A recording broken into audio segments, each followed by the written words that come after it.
খন্দকের যুদ্ধের সময় হাদিস শরীফের মধ্যে এসেছে হযরতে জাবের আপনার আমার প্রাণে নবীকে এসে ডেকে বললেন, ইয়া রাসূলুল্লাহ, যুবক আমি তোমাদেরকে বলি, তোমরা হৃদয় খুলে শোনো, তোমরা যখন জানবে তোমাদের নেক্সট জেনারেশনকে তোমরা বলতে পারবে, উৎসাহিত করতে পারবে, এই সম্পর্কে তোমরা বুঝাতে পারবে।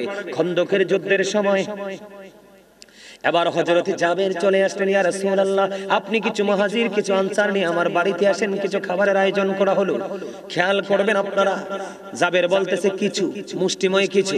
এবার জাবের যখন দাওয়াত দিলেন, অল্প কিছু মুহাজির অল্প কিছু আনসার নিয়ে চলে আসেন। আমার নবীজি জাবেরের পক্ষ থেকে দাওয়াত থাকবে না।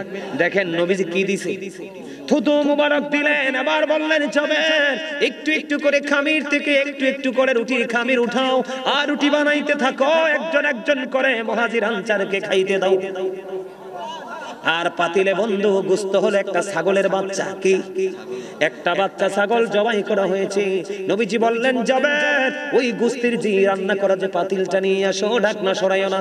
ও বন্ধু, এবার ওই গোশতের পাতিলটা যখন নিয়ে আসলো, এটার মধ্যে নবীজি বিন্দু পরিমাণ থুতু দিয়ে দিলেন, ওই থুতু মোরাক দিয়ে দিলেন বন্ধু। এবার গোশত দিতেছে, রুটি বানাইতেছে, খাইতে খাইতে খাইতে খাইতে 1000 মুহাজির আনসারের খাওয়া শেষ হয়ে গেল বন্ধু। গোশত যেমন তেমনই রয়ে গেল, রুটির খামির যেমন তেমনই রয়ে গেল, মনে হয় যেন কেউ এখান থেকে খাবারই খায় নাই। জোরে জোরে কন্যা সুবহানাল্লাহ। সবচেয়ে বড় মজার খবর হলো, সবচেয়ে বড় মজার খবর হলো 1000 মুহাজির আনসার খেয়েছে বন্ধু মাত্র 350 আটার। জোরে কন্যা সুবহানাল্লাহ। খামিরটা কত কত শের? মাত্র 350 বন্ধু আটার খামির, জবের খামির যেটাই বলেন। আপনা আমার পক্ষে সম্ভব নেই, কিন্তু হ্যাঁ সম্ভব হবে। আবার কেমনে? ওই আল্লাহর উপর ভরসা করে নবীজির এই হাদিস এটা আগে ফলো করে যখন আপনি চর্চা করবেন, দেখেন এই চান্দিনা থানগাঁও গ্রামের কারো ঘরে যদি বরকত না থাকে আপনার ঘরে ঢুকবে, কিন্তু শুরুটা করতে হবে বিসমিল্লাহ বলে। আমি আজকে আপনাদেরকে বলে দিই, খাবার খাওয়ার আগে, প্রত্যেকটা ভালো কাজ করার আগে, বিশেষ করে খাবার খাওয়ার আগে বিসমিল্লাহ বলবেন। যদি বিসমিল্লাহ ছাড়া কেউ খাবার শুরু করে, যতক্ষণ পর্যন্ত আল্লাহর বান্দা খাবার খায়, হাদিস শরীফের মধ্যে আছে, ততক্ষণ পর্যন্ত শয়তানও তার সঙ্গে খাবার খায়। নাউজুবিল্লাহ বলেন না। আমাদেরকে সেই চর্চা আসেনি, আমাদেরকে সেই শিক্ষা আসেনি। এখন দেখছেন নি, কথা বলেন, বরকত হইছেনি? কথা বলেন না কেন? নবীজির মধ্যে কোনো কৃপণতা ছিল? জাবেরের মধ্যে কোনো কৃপণতা ছিল? জাবেরের বিবি একজন নারী বলতেছে, নবী নিয়ে আসো, কোনো টেনশন নাই, কারণ আমার নবী তো রাহমাতুল লিল আলামিন। জোরে জোরে বলুন না সুবহানাল্লাহ। এবার আসেন বন্ধু, আরেকটা মজার হাদিস। হযরতে আবু হুরায়রা হাদিস বর্ণনাকারী একজন রাবীদের মধ্যে একজন বিশিষ্ট রাবী। হযরতে আবু হুরায়রার একদিন পেটের খিদায় বন্ধু তিনি অস্থির। এখন তিনি কি করবেন? পেটের খিদায় তিনি অস্থির হয়ে গেলেন। আবু হুরায়রা একটা পর্যায়ে বন্ধু রাস্তায় নেমে আসলো। কোথায়? রাস্তায় নেমে আসলো। আবু হুরায়রাকে দেখে আপনার আমার প্রাণের নবী দেখে একটা মুস্কি হাসি দিলেন। সুবহানাল্লাহ বলেন না। একটা মুস্কি হাসি দিয়ে বললেন, আবু হুরায়রা চলো আমার নবীর সঙ্গে। আবু হুরায়রা চলতে শুরু করলেন। নবীজি ওনার গন্তব্যে চলে গেলেন, গিয়ে একটা ডাক দিয়ে বললেন, বিবি ঘরে কোনো খাবার আসেনি? এবার নবীজির বিবি উত্তর দিলেন, ইয়া রাসূলুল্লাহ, ইয়া হাবিবাল্লাহ, নবী গো, ও নবী, ঘরে একটা পেয়ালা দুধ এসেছে হাদিয়া হিসাবে। কয় পেয়ালা দুধ? আমি আপনাদেরকে বুঝাই, এক্সাম্পল আছে। এটা ধরেন এটা একটা পেয়ালা। কি এক পেয়ালা দুধ কয়জন খাইতে পারবো? এই দাদাই কইতেছে একজনে খাইলে। দাদা দারুণ উত্তর দিছে। এখনকার মানুষের মধ্যে এরকম এক পেয়ালা না কয়েক পেয়ালা খাইতে পারবো, কারণ এরা তো বিসমিল্লাহ কইয়া খায় না। এরা টান যখন দিবে দুধ পান করার জন্য, অর্ধেক যাবে তাদের পেটে আর অর্ধেক যাবে শয়তানের পেটে। এটা হাদিস শরীফ বন্ধু। দেখেন নবীজির কথা যদি মানতে পারেন, কৃপণতাকে যদি উপেক্ষা করতে পারেন, হৃদয়ের উদারতাকে যদি বৃদ্ধি করতে পারেন, মনটাকে যদি বন্ধু কৃপণতার দেয়ালটাকে ভেঙে চুড়ে ও বন্ধু প্রেমের দেয়াল যদি হৃদয়ে তৈরি করতে পারেন। এবার আবু হুরায়রার তো পেটে খিদা, সহ্য করতে পারে না। একটা পর্যায়ে রাস্তার মধ্যে নেমে আসছে। নবীজি বললেন, চলো চলো চলো রে চলো। এবার চলে গেলেন। নবীজিকে যখন উত্তর দিলেন, ইয়া রাসূলুল্লাহ একটা পেয়ালা দুধ আছে। এবার নবীজি একটা ডাক দিয়ে বললেন, হে আবু হুরায়রা, জলদি করে চলে যাও, সুফফাবাসীদেরকে ডেকে নিয়ে এসো। জোরে কন্না আল্লাহু আকবার। আবু হুরায়রা টেনশনে পড়ে গেছে। কিছু পড়ে গেছে? টেনশনে পড়ে গেছে। তার মধ্যে টেনশন কাজ করতেছে। কেমন টেনশন কাজ করতেছে জানেননি? সে আবু হুরায়রা মনে মনে বলতেছে, একটা পেয়ালা দুধ এইটা তো আমারই হবে না, আবার সুফফাবাসীদেরকে নবী খাওয়াইব। আল্লাহু আকবার বলেন না। এবার আবু হুরায়রা নবীজির কথা তো অমান্য করা যায় না, সুফফাবাসীদেরকে বন্ধু ডেকে নিয়ে আসলো। আসার পরে এক এক করে বন্ধু অসংখ্য সুফফাবাসীকে দুধ খাওয়ালো। এরপরে আবু হুরায়রাকে ডাকলেন, রে আবু হুরায়রা, আসো তুমি দুধ পান করো। এবার আবু হুরায়রা দুধ পান করলেন। নবীজি আবার ডাক দিলেন, আবার একটু পান করো। আবার পান করলেন। আবার নবীজি ডাক দিলেন, আবু হুরায়রা তুমি পান করো। এবার আবু হুরায়রা একটা ডাক দিয়ে বললেন, ইয়া রাসূলুল্লাহ, ইয়া হাবিবাল্লাহ, নবী গো, আমার পেটে আর জায়গা নাই, আমার পেটে আর ঢুকবে না।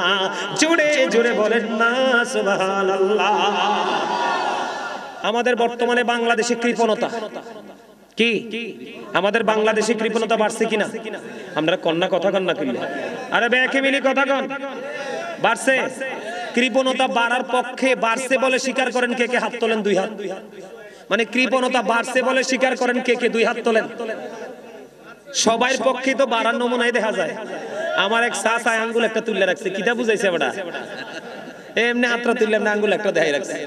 আচ্ছা যাক, হাত নামান। কৃপণতা বাড়ছে তো? বাড়ে নাই? কথা বলেন, বাড়ছে না? এখন কৃপণকে তো আল্লাহ পছন্দ করে না। কৃপণকে আল্লাহ পছন্দ করে না। কৃপণের জন্য কোনো নিয়ামত নাই। কেন বললাম না? বলবেন না। আপনি দেখবেন মসজিদের জন্য টাকা খুঁজতে, ভাই আমার কাছে টিয়া নাই, এক সপ্তাহ পরে আসি, এক সপ্তাহ পরে দরজা লাড়া দিলে এতে বাইতে নাই। তার মানে এদের মধ্যে কৃপণতা কি? এদের মনের নিয়ত এতে মসজিদে টিয়া দিত না। কথা কন না কেন? আবার আরেকটা কৃপণ আছে, বছরে একবার সেই কৃপণতাটা দেখায়, যেটা যার উপরে অনেক ধন আছে জাকাত দিতে হবে। জাকাত দেওয়া ফরজ নাও? দিতে হইব না? মানে হেতে এই রমজান মাস আসলে বা বছর শেষে হেতে জাকাত দিতে চায় না। এটা হচ্ছে এক ধরনের কৃপণ, আছে না নাই? আবার সমাজে আরেক ধরনের কৃপণ আছে, মাহফিলের জন্য টাকা চাইলে দেয় না। কথা বল না কেন? আছে না নাই? আরেক ধরনের কৃপণ আছে, সমাজের মধ্যে গরিব মানুষ যদি থাকে তার জন্য তার ডেক্সি ভরা তরকারি কিন্তু পয়সা পড়ে যায়, তারপরও গরিবরে দেয় না। আছে না নাই? এমন অনেক গরিব মানুষ, বড় লোক আছে, তার কাপড়গুলো পুরনো, মোটামুটি পুরনোর পর বস্তা ভরে আগুন জ্বালাই দিয়ে কোনো গরিবকে দেয় না। আছে না নাই? আরো জোরে বলেন, আছে না নাই? তাহলে এই কৃপণ গুলোর নিয়ে একটু ওয়াজের দরকার আছে নি? আরো জোরে বলেন। আচ্ছা, আপনারা এই দুলাবালির মধ্যে চিক চিক চিক চিক করে হীরার মতো, সোনার মতো কিছু জিনিস দেখা যায় না? বালুতে দেখেননি? এটা হলো কৃপণতার ফসল। কে? হ্যাঁ হ্যাঁ, এই তো দেখছনি, তোমরা কইতে পারবানি, তোমরা তো আসো ডিজিটাল মুরব্বিরা, দেখছনি কি তা কয়? তোমরা তো আসো মোবাইল নিয়া। বন্ধুর বাঁশি বাজে রে আমার কানে কানে। কথা বলেন না কেন? তোমরা আসো এটা লইয়া, মুরব্বিরা দেখছনি। আমি শুরু করার আগে কই দিছে, কারুনের ধন। কার ধন? বন্ধুরে আমার, এটা মুরব্বিরা জানে, যুবকদেরকে একটু জানানো দরকার, যেহেতু তারা আসছে। যুবক তোমরা শুনবানি? এই শুনবা? তোমরা শুনবা? একটু জানার দরকার না? কারণ তোমরাও অনেক সময় কৃপণতা করো, ঠিক না? 20 টাকার নোটটা রাইখা দিয়া শুক্রবারে 5 টাকারটা বের করে দাও, তাও আদলিটা। কথা কয় না কেন? অন মসজিদ কমিটি আদলি ভাঙাইতে তো বিপাকে পড়ে, ঠিক না? ঠিক না? ভুল কইলাম? আচ্ছা, আদলি দিছে। আরেকটাই কি করছে, পুরান আছে টাকা, নতুন আছে, এতে পুরানটা দিছে, তাও সিরানা। কথা কন না কেন? আছে না নাই? শোনেন, এটা বানানো গল্প না, আপনাদেরকে মজা দেওয়ার জন্য বলছি না। কুমিল্লা কান্দির পাড়ে আমি একবার চক বাজার থেকে কান্দির পাড়ে আসছি, তো 10 টাকার নোটটা একটু সিরা আর কি করো, চক বাজার থেকে কান্দির পাড়ে আসতে 10 টাকা নেয় অটোতে, রিক্সা আনলে 30 টাকা নেয়। তা আমি আর ভালো করে খেয়াল করি নাই, 10 টাকার নোটটা রিক্সা ড্রাইভারকে দিছি। রিক্সা ড্রাইভারকে দেওয়ার পরে রিক্সা ড্রাইভার সাইয়া কয়, হুজুররা দাওয়াত খাইয়া তো হাদিয়াটা সাইয়া লয় না, লাগে এই দশা। একটা লজ্জা সে পাইলাম, লজ্জায় আর রিক্সাওয়ালার দিকে ফিরা তাকাইও না, কারণ নাই পকেটে আর। এরপরে যে শিক্ষা নিলাম, মসজিদে দিল নতুনটা দেই, কোন রিক্সা ড্রাইভারকে দিল, কারণ আমার পকেটে 10 টাকা হয়তো আমার কিছু হবে না, কিন্তু রিক্সা ড্রাইভার এমন হতে পারে আজকে 10টা টাকা হইলে তার 100 টাকা পূর্ব বা একটা বাজার নিতে পারবে। এই 10টা টাকা নষ্টর কারণে হয়তো বা একটা বাজার করতে পারবে না, তো এই 10 টাকাটা ভালো দেই। তো এই যে একটা আমাদের যে অবস্থা, আমাদের এই অবস্থাটার জন্য কারণ হলো আমরা একটু উদাসীন। আমরা কি একটু উদাসীনতার মধ্যে আছি। আমরা উদাসীনতা, এই আল্লাহ রাসূল বলেছে তোমরা কৃপণতাকে কি করো, পরিহার করো, কৃপণতাকে তোমরা বর্জন করো, কৃপণতাকে কি করো না আঁকড়ে ধরে। বন্ধুরে আমার, আপনার আমার প্রাণের নবী হাদিস শরীফের মধ্যে এসেছে বন্ধু, আজকে আসার আগেও বন্ধু হাদিসটা দেখে এসেছি। এটা গুরুত্বপূর্ণ ওয়াজ, তার কারণ কৃপণের নামাজ, রোজা, হজ, যাকাত, দান, সাদকা, কৃপণের কোন আমল বন্ধু আল্লাহর দরবারে কবুল হয় না। এই জন্য এই আলোচনাটা বন্ধু আগে আপনাদের দরকার শোনা। আপনারা কি বিরক্ত হচ্ছেন? বিরক্ত হচ্ছেন? বিরক্ত হইলে শেষ করে দিব। আমার আলোচনা কিন্তু এমনিতে অনেক সময় হয়ে গেছে, আরো আমি 2 ঘন্টা না, আমার কোনো টাইম নাই। আমি ওয়াজ কিন্তু প্রতিদিন একটা করি, আমি চাইলে 4টা 5টা করতে পারি, কিন্তু আমি 4টা 5টা করি না, প্রোগ্রাম একটা করি। কারণ আমার টার্গেট হলো যেখানে যাব ওখানে মানুষগুলোকে বিভিন্ন অ্যাঙ্গেল থেকে তথ্য দিব, কারো না কারো মধ্যে হেদায়েতের একটা প্রভাব আসতে, ঠিক কিনা বলেন? আজকের এই মাহফিল থেকে যদি বেশি না একটা যুবক যদি শিক্ষা নিয়ে যেতে পারে, তবে আমি দেখতে পাইতেছি কোন যুবক শিক্ষা নেবে কি নেবে না জানি না, কিন্তু আমি আসার পরে যখন দুরূদ পড়ছি, জিকির করছি, একটা ছেলে আমার চোখে পড়েছে। এই ছেলেটার চোখ দুটো পলকহীন ভাবে আমার দিকে দৃষ্টি, আমি একটু পরে পরে তার দিকে তাকাই, সে কিন্তু বুঝতে পারে না, ছেলেটা কিন্তু বয়স কম। আলোচনাগুলো এত মন দিয়ে সে শুনতেছে, আমি তার দিকে শুধু তাকিয়ে আছি অবাক হয়ে। আল্লাহ তাকে কবুল করে নিক, সকলে বলেন আমিন। তার সঙ্গে সঙ্গে বাকি সবাইকে কবুল করে নিক, সকলে বলেন আমিন। আরো জোরে বলেন আমিন, আরো জোরে বলেন আমিন। আমি যখন দুরূদ পড়ছি, ছেলেটা প্রাণ উজাড় করে দুরূদ পড়ছে। তোমরা তো জানো না কোন দিকে ওয়াজ করব। হাদিস শরীফের মধ্যে এসেছে, দাইলামি শরীফের মধ্যে এসেছে, আপনারা আমার প্রাণের নবী বলেছেন, কেউ যদি প্রাণের নবীকে ভালোবাসিয়া প্রতিদিন যদি মাত্র 1000 বার যদি দরুদ পড়তে পারো, নবীজি বলে দিয়েছে তুমি জান্নাত না দেখা পর্যন্ত তোমার মরণ হবে না। জান্নাতে যাওয়ার এত সহজ আর উপায় আছে না? তো সেই নবীকে ভালোবাসবেন নাকি মানুষের কথা শুনে নবীর ইজ্জতে আঘাত করবেন? নবীকে ভালোবাসবেন কি আপনার হুজুর যেমনি ভালোবাসে আপনার হুজুরের মতো, নাকি সবকিছুর চাইতে বেশি? আচ্ছা কোন ওমরের মতো জাজরাইল সাহাবী আর একজনও নাই? হযরত ওমরের মতো জাজরাইল সাহাবী আর একটাও? ওমর নবীর বা নবীর জন্য তার বাবার কল্লা ফালাই দিছে। আল্লাহু আকবার বলেন না। ওমর বলল নবী গো, আমি আপনাকে ভালোবাসি, কি বাসি, কিন্তু জীবনের চাইতে বেশি না। আমার নবী কই তুমি এখনো মুমিন হতে পারো নাই। নবীর প্রতি শ্রদ্ধাটা কেমন থাকতে হবে খেয়াল করেন। তার মানে নবীজি বললেন তুমি এখনো মুমিন হতে পারো নাই। পরে ওমর বলল ইয়া রাসূলুল্লাহ, আমি আপনাকে ধন সম্পদ সন্তান সন্ততি যা আছে এবং আমার জীবন আছে, জীবনের চাইতে বেশি ভালোবাসি। নবীজি ডাক দিয়ে বললেন, হাদিস শরীফের মধ্যে আছে, ওমর তুমি এতক্ষণে মুমিন হয়েছো। নবী সম্পর্কে চিন্তা করতে, হিসাব করে করতে হবে। একজন বলবো আমি সাপোর্ট দিব, নো, আমি আমার বিবেককে প্রশ্ন করব। সে যে কথাটা বলো, যেমন এক্সাম্পল আমাদের দেশে অনেক মৌলবী বেরিয়েছে এখন, নবীকে কয় আমার মতো। আচ্ছা বলেন নবীজি কোনোদিন কি আপনার আমার মতো হতে পারে? এটা যে বিশ্বাস করবে তার ঈমান আসেনি, কথা বলেন আছে? আচ্ছা যদি নবী আপনার আমার মতো হয়, তাহলে নবীজি মেরাজে গেল কেমনে? এশার নামাজ পড়ে উম্মে হানির ঘরে, কোথায়? উম্মে হানির গড়ে। ওনার জমজমের কিনারায় সিনা সাক হলো, ওপেন হার্ট সার্জারি হলো, এবার সেটিং হলো। সেটিং হওয়ার পরে আপনার রাসূল এক আসমান থেকে আরেক আসমানে 500 বছরের রাস্তা, 7 আসমান ফাড়ি দিল, সিদরাতুল মুনতাহায় গেল, আলাফ হলো, মহাশূন্য ফাড়ি দিয়ে আল্লাহর আরশে গেল, কথোপকথন হলো, মুসা নবীর সাথে কথা হলো, আবার ফজরের আগে পৃথিবীতে চলে আসলো। সেই নবীকে কি আপনার আমার মতো কখনো বলা যায়? যদি বলে ঈমান থাকবে। এরকম চিন্তা আমরা কখনো করব? কোনোদিনও করব না। কারণ পৃথিবীর বন্ধুত্ব আপনার কবর পর্যন্ত যাবে না। আপনি অসুস্থ হয়ে দেখেন, আজকে আপনাকে বলি, আপনি অসুস্থ হয়ে দেখেন, আপনার প্রিয় বন্ধু আপনার বাচ্চাগুলোর দিকে নজর দিয়েও তাকাবে না। কবর তো থাক দূরে, আপনার জন্য দোয়া তো থাক দূরে। আমার কথা বলেন বন্ধু, আমার আলোচনাটা আমি করি, আপনারা একটু মন দিয়ে শুনেন, বেশি বিরক্ত করব না। আপনারা যতক্ষণ শুনতে চান আমি রাজি আছি, কারণ আমার কোনো পিছুটান নাই, আমার কোনো কি নাই, পিছুটান নাই। কারণ আমি বলছি আগে একটা প্রোগ্রাম করি, 2টা করি না। আলোচনাটা শুনবেন তো? আমি কিন্তু আলোচনায় ঢুকলে ধারাবাহিক ভাবে আলোচনা করব। আল্লাহ কবুল করে নিক আমাদের সবাইকে, সকলে বলুন আমিন। বন্ধুরে আমার, কৃপণ মানুষ যাদের মধ্যে বন্ধু কৃপণতা বিকট ভাবে ধারণ করেছে, স্থান নিয়েছে, আপনার আমার প্রাণে নবী জানিয়ে দিয়েছেন বন্ধু, কৃপণের দান সদকা নামাজ রোজা ইবাদত বন্দেগী কোনো কিছু কবুল হয় না, কারণ আমার আল্লাহ কৃপণ নয়, এই জন্য আমার নবী কৃপণ নয়, এই জন্য আল্লাহ রাব্বুল আলামিন কৃপণতাকে কখনোই পছন্দ করে না। বন্ধুরে আমার দিকে তাকান, আপনারা হৃদয়ে উজাড় করে শুনতে হবে বন্ধু, আপনাদেরকে বলছি কৃপণতাকে পরিহার করতে হবে। কি করতে হবে?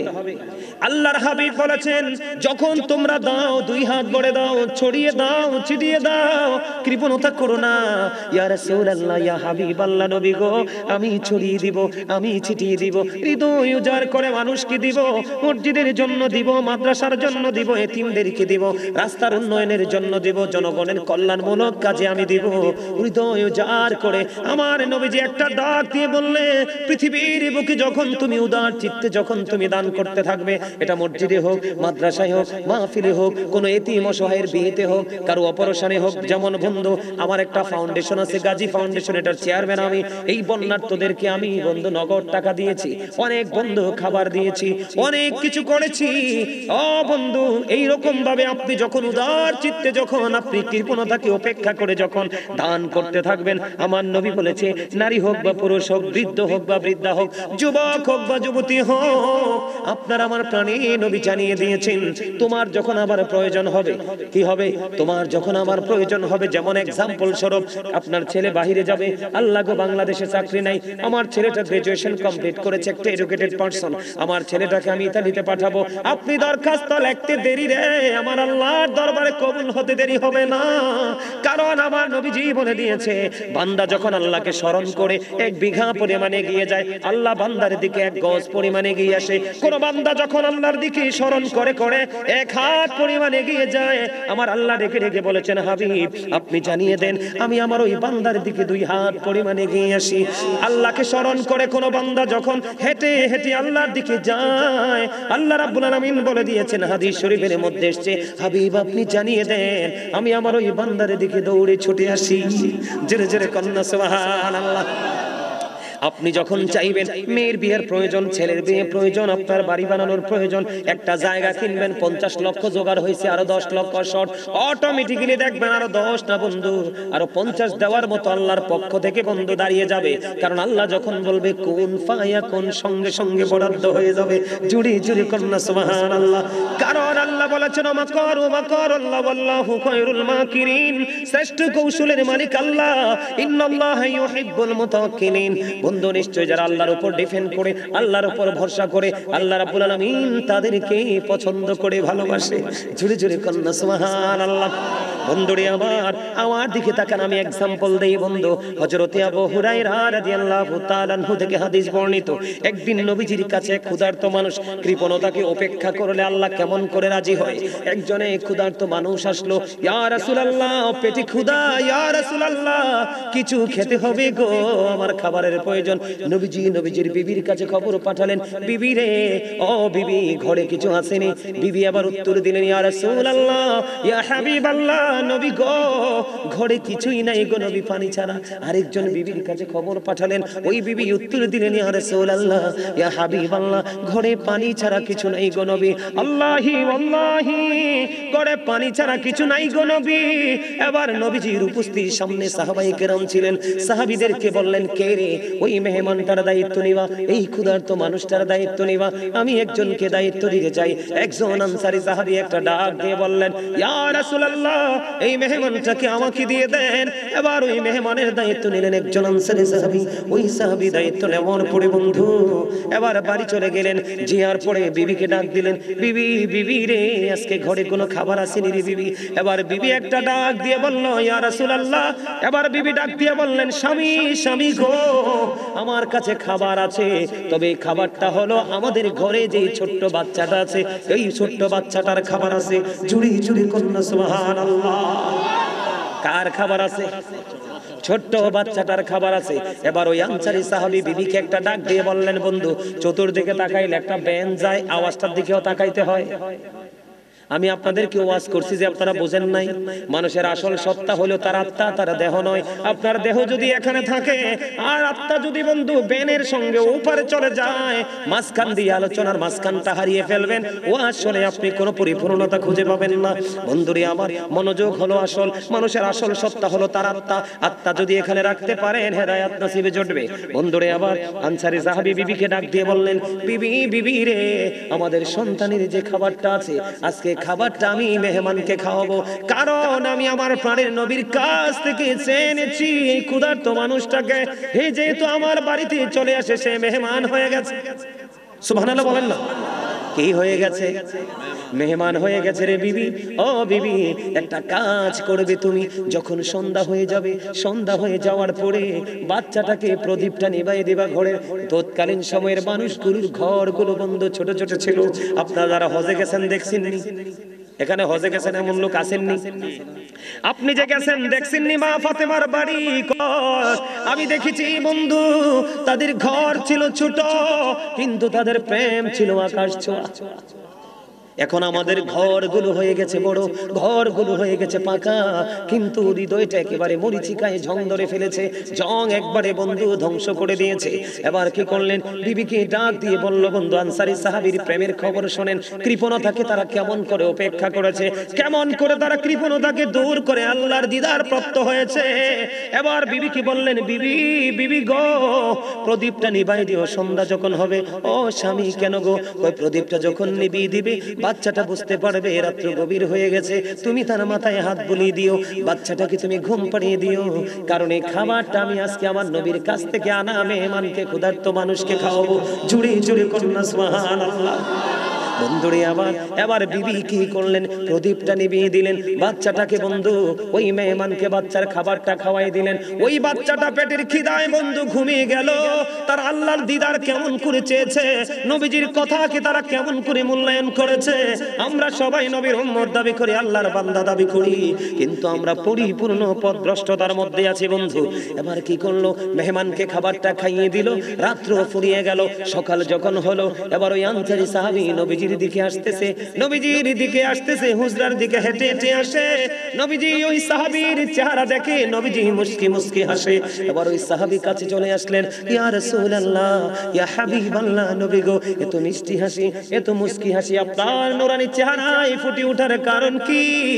আমার নবীজি এবার একটা ডাক দিয়ে বললেন, ওই মুস্কি হাসি দেওয়ার কারণ হলো, গত রজনীতে তুমি, তোমার যে মেহমান ছিল, তুমি যে আমার কাছ থেকে মেহমান চেয়ে নিয়েছো, ওই মেহমানের সাথে তুমি যে আচরণ করেছো, এই আচরণে আমার আল্লাহ খুশি হয়ে গেছে। এই খবর আমি নবী জানতে পেরেছি, এই জন্য তোমাকে দেখে আমি মিষ্টি হাসিছি। জোরে জোরে কন্যা সুবহানাল্লাহ। কারণ কি জানেন? সে বন্ধু লোক দেখানোর জন্য করে নাই। সে যে খাবারটা খাওয়াইছে মূলত লোক দেখানোর জন্য করেনি। ও বন্ধু, নবীজি বলেছে সে আপন করে নিয়েছে মালিককে রাজি করার জন্য।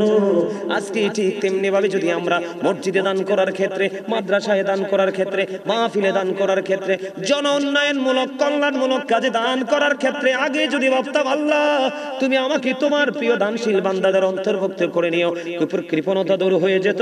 দান করার ক্ষেত্রে মানসিকতা অনেক বেশি ডেভেলপ হয়ে যেত। জোরে জোরে কোন ঠিক না বেঠিক?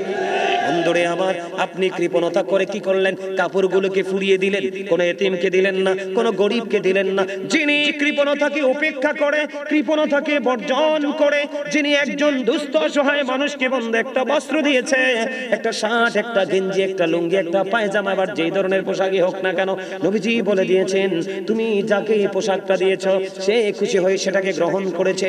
এই গ্রহণ করে যতদিন পর্যন্ত পরিধান করলো, ততদিন পর্যন্ত আল্লাহর খাস রহমত তোমার উপরে থাকবে।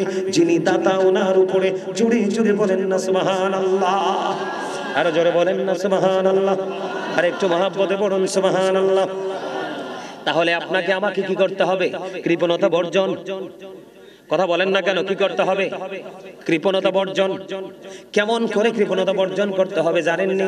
নবীজি বলে দিয়েছেন, তুমি যখন রান্না করবা, কি করবা?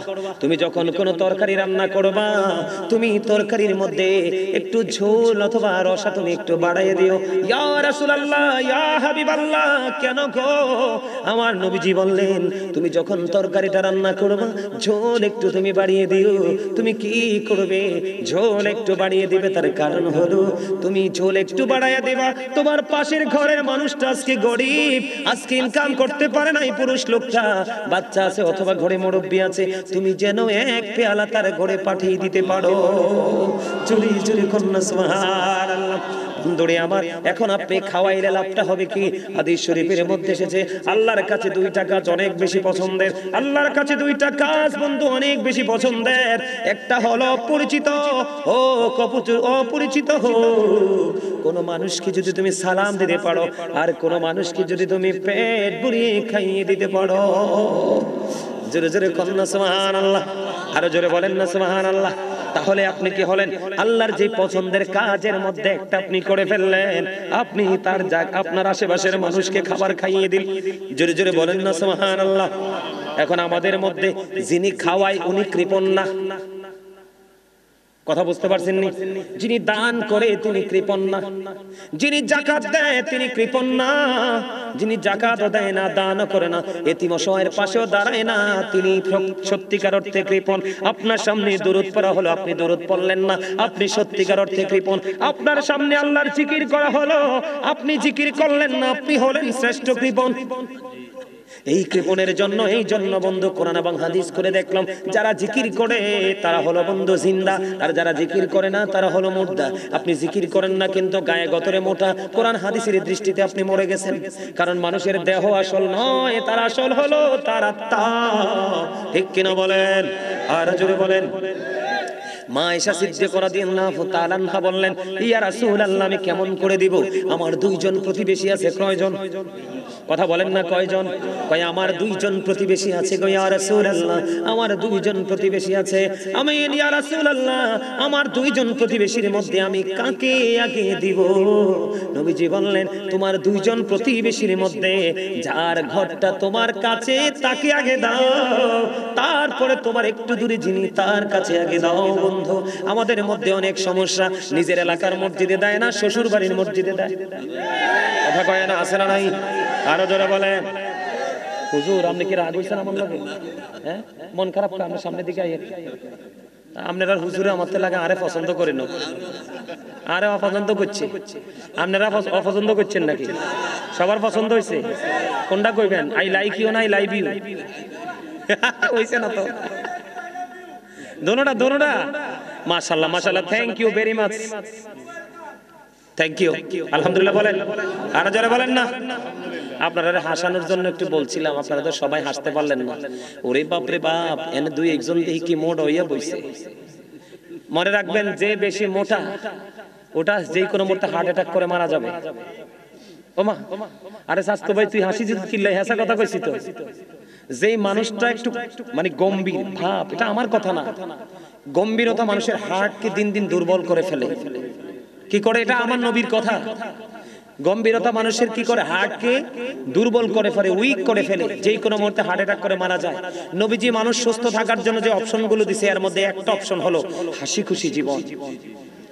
তবে বেশি হাসা যাবে না। আবার নবীজি এটাও বলেছে, অনেক বেশি যারা হাসে তাদের কাল্ব মরে যায়। অনেক বেশি যারা হাসে তাদের হৃদয় কি হয়ে যায়? মরে যায়। অনেক বেশি হাসা যাবে না। যখন হাসার প্রয়োজন হাসবেন, যখন কান্নার প্রয়োজন কাঁদবেন। তবে মুমিন পৃথিবীতে হাসবি খুবই অল্প, কাঁদবি অনেক বেশি। মুমিন পৃথিবীতে খাবি খুবই কম। ঠিক কিনা বলেন? মোটা দাদা পশুর জন্য পাগল হবে না, কারণ হিসাবটা যে কত কড়াকড়ি হবে। বন্ধুরে আমার দিকে তাকান, আমি কি বলতে চাই? আমাদের বাংলাদেশে আসেনি সভাপতি সাহেব, কি নিজের বাড়ির মসজিদের সভাপতির লগে সম্পর্ক ভালো না রে? সভাপতির লগে ভালো না হইলে তোমার সমস্যা কি? মসজিদ তো সভাপতির না, মসজিদ হলো স্বয়ং আল্লাহ। ঠিক কিনা বলে? সিস্টেম দেখেন, কৃপণতাকে উপেক্ষা করো, নিজের কাছের মানুষকে আপন করে নাও। মা আয়েশা বললেন, ইয়া রাসূলুল্লাহ, আমার দুইজন প্রতিবেশী আমার খুব কাছে, আমি কাকে আগে দিব বলে দেন। আমার নবী বললেন, যিনি তোমার খুবই কাছে তুমি তাকে আগে দাও। সুবহানাল্লাহ বলেন না, আরে জোরে যাইবেন, যাইবেন, বুঝতে পারছি, যান আলহামদুলিল্লাহ বলেন। এবার আসেন মজার একটা হাদিস শরীফ শোনাই বন্ধু। কৃপণতা থেকে উপেক্ষা করতে পারলে বরকত কেমন করে হয়। আমার নবীজি বলেছেন বন্ধু, 2 জনের খাবার দিয়ে 4 জনকে খাওয়ানো যায়, 3 জনের খাবার দিয়ে 6 জনকে খাওয়ানো যায়। আপনারা তো টেনশন করার দরকার কি? আপনি আল্লাহর উপর ভরসা করে শুরু করেন। কার উপর ভরসা করে? আল্লাহর উপর ভরসা করে শুরু করেন। আপনি যদি কৃপণতাকে উপেক্ষা করতে পারেন, আমার নবীজির জীবনে কৃপণতা বলে কোনো শব্দ ছিল না। আমার দিকে তাকান বন্ধু, আমি 2টা হাদিস বলবো, এরপরে কৃপণদের বন্ধু ভয়ঙ্কর পরিণতির খবর আমি একটু জানাবো, আপনারা সবাই জানবেন তো। আমি আপনাদেরকে বলি বন্ধু, খন্দকের যুদ্ধের সময় হাদিস শরীফের মধ্যে এসেছে, হযরতে জাবের আপনারা আমার প্রাণে নবীকে এসে ডেকে বললেন, ইয়া রাসূলুল্লাহ, যুবক আমি তোমাদেরকে বলি, তোমরা হৃদয় খুলে শোনো, তোমরা যখন জানবে তোমাদের নেক্সট জেনারেশনকে তোমরা বলতে পারবে, উৎসাহিত করতে পারবে, এই সম্পর্কে তোমরা বুঝাতে পারবে। খন্দকের যুদ্ধের সময় এবার হযরতে জাবের চলে আসলেন, ইয়া রাসূলুল্লাহ, আপনি কিছু মুহাজির কিছু আনসার নিয়ে আমার বাড়িতে আসেন, কিছু খাবারের আয়োজন করা হলো। খেয়াল করবেন আপনারা, জাবের বলতেছে কিছু, মুষ্টিময় কিছু। এবার জাবের যখন দাওয়াত দিলেন, অল্প কিছু মুহাজির অল্প কিছু আনসার নিয়ে চলে আসেন। আমার নবীজি জাবেরের পক্ষ থেকে দাওয়াত থাকবে না। দেখেন নবীজি কি দিছে, থুতু মুবারক দিলেন। আবার বললেন, জাবের একটু একটু করে খামির থেকে একটু একটু করে রুটির খামির উঠাও, আর রুটি বানাইতে থাকো, একজন একজন করে মুহাজির আনসারকে খাইতে দাও। আর পাতিলে বন্ধু গোশত হলো একটা ছাগলের বাচ্চা, কি একটা বাচ্চা ছাগল জবাই করা হয়েছে। নবীজি বললেন, জাবের ওই গোশতের জি রান্না করা যে পাতিলটা নিয়ে আসো, ঢাকনা সরাইও না। ও বন্ধু, এবার ওই গোশতের পাতিলটা যখন নিয়ে আসলো, এটার মধ্যে নবীজি বিন্দু পরিমাণ থুতু দিয়ে দিলেন, ওই থুতু মোরাক দিয়ে দিলেন বন্ধু।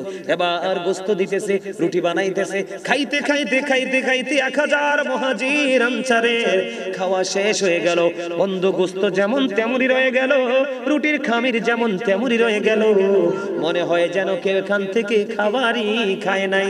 জোরে জোরে কন্যা সুবহানাল্লাহ।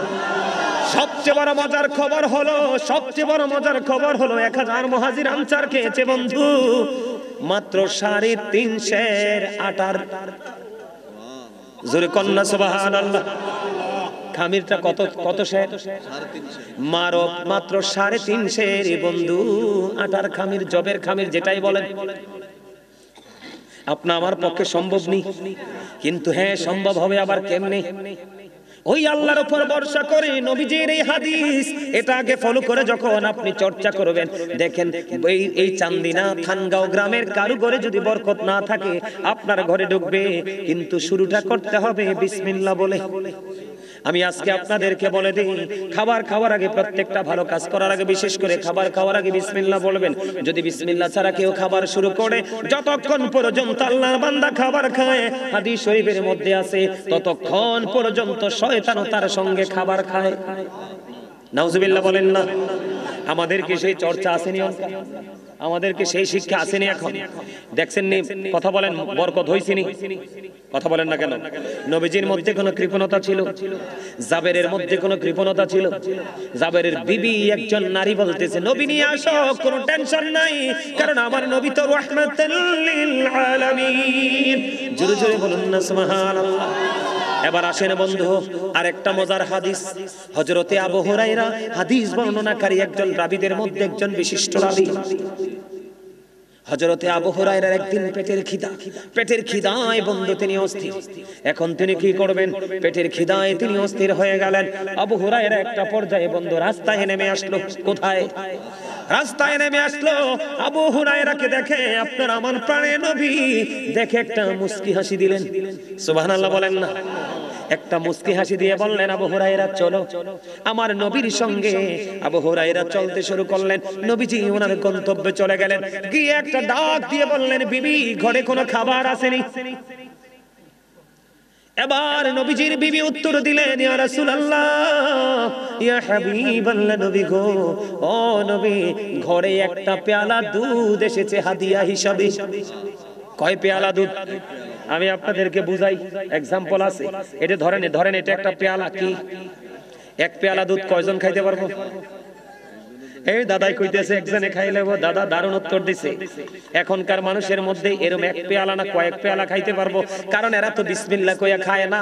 এরা টান যখন দিবে দুধ পান করার জন্য, অর্ধেক যাবে তাদের পেটে আর অর্ধেক যাবে শয়তানের পেটে। এটা হাদিস শরীফ বন্ধু। দেখেন নবীজির কথা যদি মানতে পারেন, কৃপণতাকে যদি উপেক্ষা করতে পারেন, হৃদয়ের উদারতাকে যদি বৃদ্ধি করতে পারেন, মনটাকে যদি বন্ধু কৃপণতার দেয়ালটাকে ভেঙে চুড়ে বন্ধু প্রেমের দেয়াল যদি হৃদয়ে তৈরি করতে পারেন। এবার আবু হুরায়রার তো পেটে খিদা, সহ্য করতে পারে না। একটা পর্যায়ে রাস্তার মধ্যে নেমে আসছে। নবীজি বললেন চলো চলো চলো রে চলো। এবার চলে গেলেন। নবীজিকে যখন উত্তর দিলেন ইয়া রাসূলুল্লাহ একটা পেয়ালা দুধ আছে, এবার নবীজি একটা ডাক দিয়ে বললেন হে আবু হুরায়রা জলদি করে চলে যাও, সুফফাবাসীদেরকে ডেকে নিয়ে আসো। জোরে কন্না আল্লাহু আকবার। আবু হুরায়রা টেনশনে পড়ে গেছে। কিছু পড়ে গেছে? টেনশনে পড়ে গেছে। তার মধ্যে টেনশন কাজ করতেছে। কেমন টেনশন কাজ করতেছে জানেননি?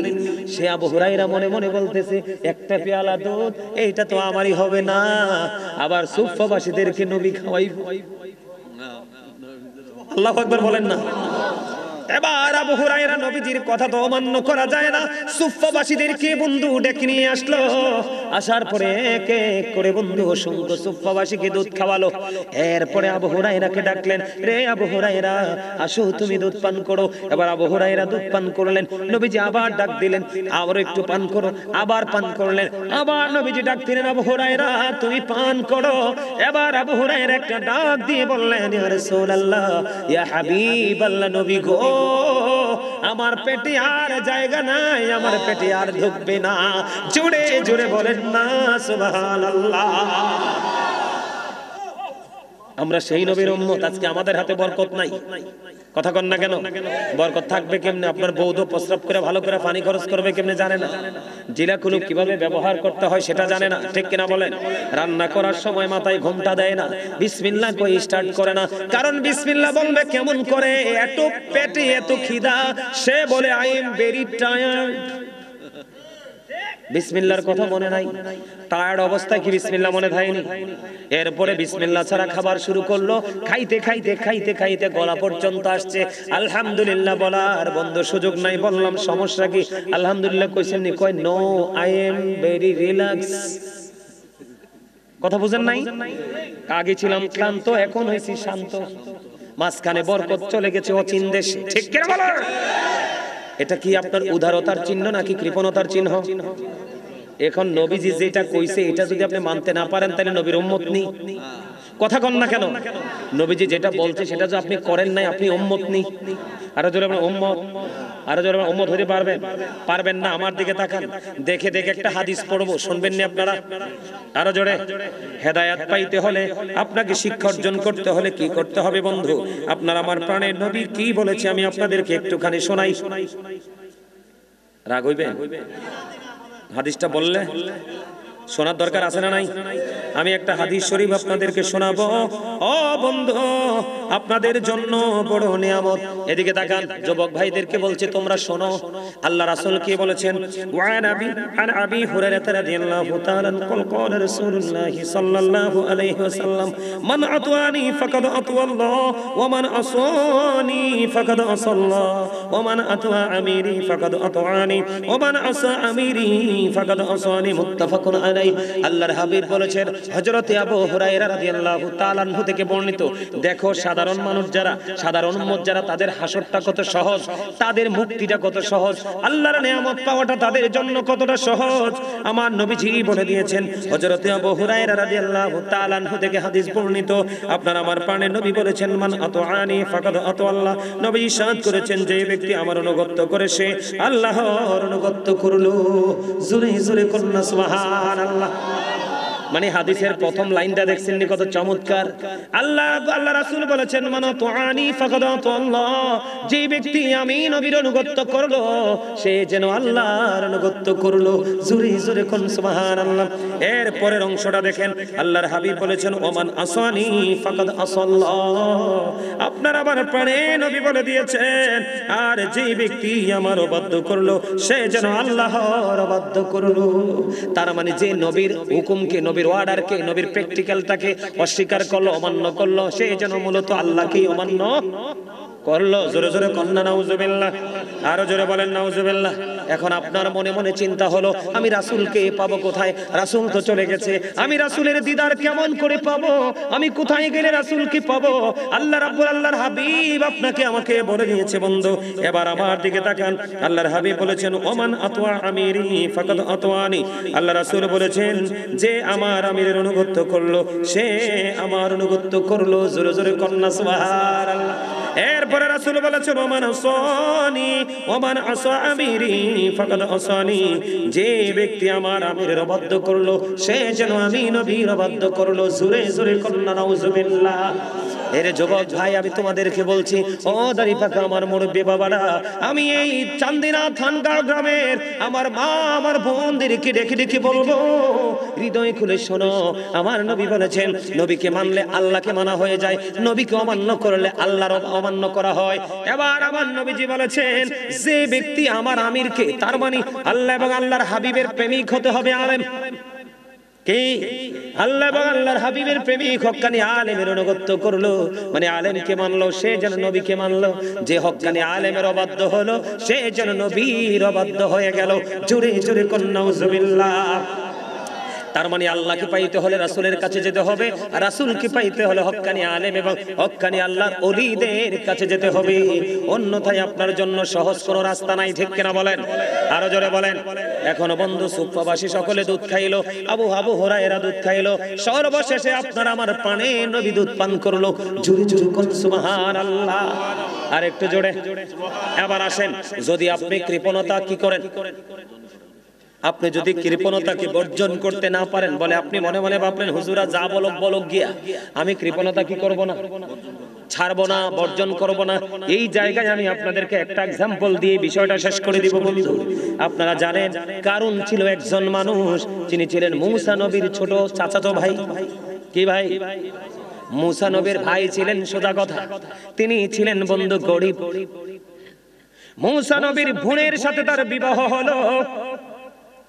বিবাহ যখন হলো ধীরে ধীরে ধীরে ধীরে বন্ধু তার মধ্যে পরিবর্তন আসলো বন্ধু, আর্থিক পরিবর্তন। সে সোনা বানাইতে পারে, রূপা তৈরি করতে পারে, সোনা রূপা হীরা মণি মুক্তা কোনো কিছু তার কাছে কি নাই, অভাব নাই, বাদ নাই। এমন করতে করতে করতে করতে বন্ধু ওই কারণ এত বেশি ধনী হলো, এত বেশি সম্পদের মালিক হলো, একেবারে ছোট্ট কনিষ্ঠ আঙ্গুলের মতো ছিল তার ছাবিগুলো। তার ধনভাণ্ডারের যে চাবিগুলো ছিল বন্ধু, এই আপনার আমার কনিষ্ঠ আঙ্গুল মানে কাইন্না আঙ্গুল কই আমরা, এই যে কনিষ্ঠ আঙ্গুলের মতো ছোট ছোট ছিল চাবিগুলো। এত বেশি ধনভাণ্ডার, এত বেশি সীমা ছাড়িয়ে গেছে বন্ধু। কারণ যখন ধন সম্পদ ছিল না, সেমনি ছিল গরিব, নম্র ছিল, ভদ্র ছিল, তার মধ্যে নমনীয়তার ভদ্রতার কোনো কমতি ছিল না। যখন বিয়ে হলো, বিয়ে হওয়ার পরে যখন ধীরে ধীরে ধীরে ধীরে যখন সে দৌলত বাড়াতে থাকলো, দৌলত বাড়তে বাড়তে বাড়তে বাড়তে বন্ধু এত দূর পর্যন্ত গেল, দৌলতের সীমা বন্ধু হিসাব করার মতো কারো সৌভাগ্য হয় নাই। এত বেশি দৌলতের মালিক হলো। কিতাব প্রমাণ করেছে বন্ধু, কিতাব প্রমাণ করেছে তার এত বেশি দৌলত ছিল, ছোট্ট কনিষ্ঠ আঙ্গুলের মতো ছিল প্রত্যেকটা ধনভাণ্ডারের চাবি। 70টা উটের বন্ধু বোঝা ছিল শুধু তার ধনভাণ্ডারের চাবিগুলো। কয়টা? 70টা উটের বোঝা ছিল, ওই কারণের ধনভাণ্ডারের ছাবি বন্ধু। তা ছাবির পরিমাণ ছিল আমাদের এখানে অনেক, ধনভাণ্ডারের ছাবি কিন্তু বড় হয়। আপনারা জুয়েলার্সে গেছেন, জুয়েলারি গুলোতে দেখছেন, আমার শ্বশুরের কিন্তু বিশাল জুয়েলারি আছে, কুমিল্লা বিসমিল্লাহ জুয়েলার্স। নাম চিনেননি আপনারা? চিনেন? কুমিল্লার মধ্যে সবচেয়ে বড় জুয়েলারি বিজনেস ম্যান হচ্ছে আমার শ্বশুরের দাদার বংশধর লুতুবিয়া জুয়েলার্স। আপনারা মুরব্বীরা জানেন না? ওই হ্যাঁ এইটাই লুতু ভাইয়া, আমার খলিলুর রহমান বিসমিল্লাহ, তারা আপন ভাই। আমি দেখছি এত বড় বড় ছাবি, কি বড় বড় না, এই অনেক বড় বড় ছাবি, পৃথিবীর ধনভাণ্ডারের ছাবি অনেক বড় বড়, খেয়াল করেন। কিন্তু কারণের ছাবি ছিল বন্ধু ছোট, 70টা ওটের বোঝা। যখন যখন তার মধ্যে ধন সম্পদ যখন বাড়তে লাগলো, তার মধ্যে বেয়াদবিও বাড়তে থাকলো, ফাইজলামি বাড়তে থাকলো, অন্যায় অপরাধ। বন্ধু কোনো কিছুর মধ্যে তার কোনো দাড়ি কমা নাই, দাড়ি কমা নাই, দাড়ি কমা নাই। বেয়াদবি বাড়তে বাড়তে, অহংকার বাড়তে বাড়তে বন্ধু এমন কোন মন্দ কাজ নাই যে সে করছে না। এবার আল্লাহ রাব্বুল আলামিন মূসাকে ডাক দিয়ে বললেন, মূসা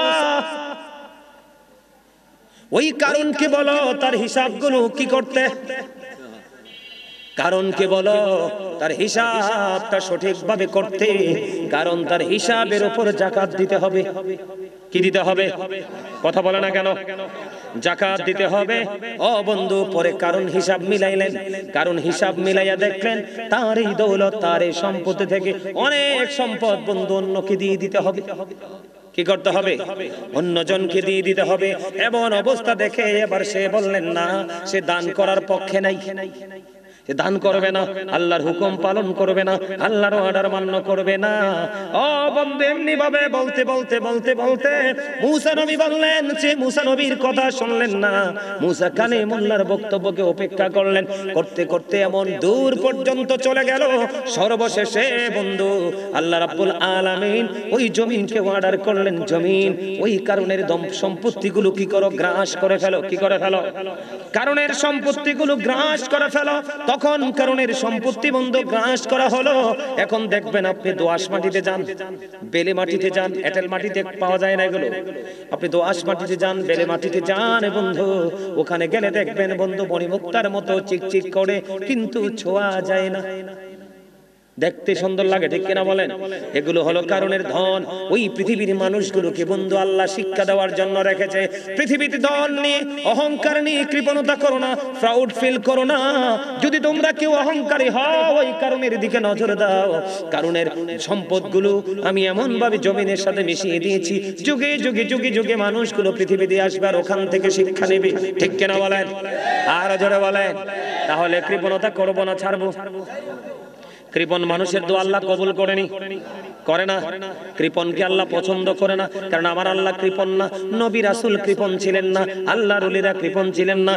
এখনো পৃথিবীর বুকে বন্ধু যারা সত্যিকারের আল্লাহওয়ালা নারী পুরুষ, বুড়া হোক বা জওয়ান হোক, তারাও কৃপণ। কৃপণতা মানুষকে কি করে? কৃপণতা মানুষকে কি করে ফেলে? ধ্বংস করে ফেলে। এই আলোচনা শেষ, আর করব না। ফোনে হাইয়া একটু সাউন্ডটা কমায় রাখছিলাম। এবার আসেন, আমি আপনাদেরকে নিয়ে একটু আলোচনা করব স্বামী স্ত্রীর সম্পর্ক নিয়ে। কে নিয়ে? স্বামী স্ত্রীর সম্পর্ক নিয়ে একটু ওয়াজের দরকার আছে নি? আরো জোরে বলেন। এখনকার স্বামী স্ত্রী দেখলে মনে হয় যে ইঁদুর আর বিড়াল। কথা কয় না কেন? আরে আরো জোরে। স্বামী স্ত্রীর মধ্যে দ্বন্দ্ব আছে না নাই? স্বামী অধিকার আছে তার স্ত্রীর উপরে, স্ত্রীর অধিকার আছে তার স্বামীর উপরে। কিসের উপরে? আজকে 3 দিন যাবত ঘুরতেছি, আজকে শোনেন, আজকে 3 দিন যাবত ঘুরতেছি ওয়াজে, যে স্বামী স্ত্রীর নিয়ে ওয়াজ করব। আজকে 3 দিন যাবত কোনো সুযোগ পাই না। মাহফিল কমিটি গেলে একটা একটা বিষয় ধরাই দেয়, তাদের বিষয় অনুযায়ী আলোচনা না করলে তো তারা আবার রাগ করবো না, কষ্ট পাইব। তো তাদের কথা অনুযায়ী ওয়াজটা করা লাগে। হ্যাঁ, আজকে আপনারা করেন না, এই জন্য আপনারা অনেক বুদ্ধিমান, আপনারা অনেক বুদ্ধিমান। এই বুদ্ধিমান মানুষের কাজ হলো প্রধান অতিথিকে কখনো বিষয় দিবেন না, কারণ তার কাছে মানুষ সর্বোচ্চটা আশা করে। প্রধান অতিথিকে যদি আপনি একটা বিষয় দেন, তখন মনে করলেন তার আপনি বাইন্ধে ফেলছেন, সেই বিষয় থেকে বের হবে না। আর যদি তাকে আপনি স্বাধীন রাখেন, তখন কিন্তু সে বিভিন্ন জায়গা থেকে কিন্তু স্বাধীনভাবে কি করতে পারবে। যেমন ধরেন আজকে আমি আপনাদেরকে ইহুদিদের কালচার নিয়ে একটু বললাম, জিকির নিয়ে একটু বললাম, বলছি না? জাহান্নামের ভয়াবহতা নিয়ে একটু মুক্তাসার ভাবে বললাম। এখন আবার কৃপণতা এবং উদারতা দুটোকে নিয়ে একটু ছোট্ট এক্সাম্পল দিলাম। এইগুলো লম্বা করলে কিন্তু আপনার অনেক সময় চলে যায়, আর অনেক সময় মানুষ সবকিছু মনেও রাখতে পারে না।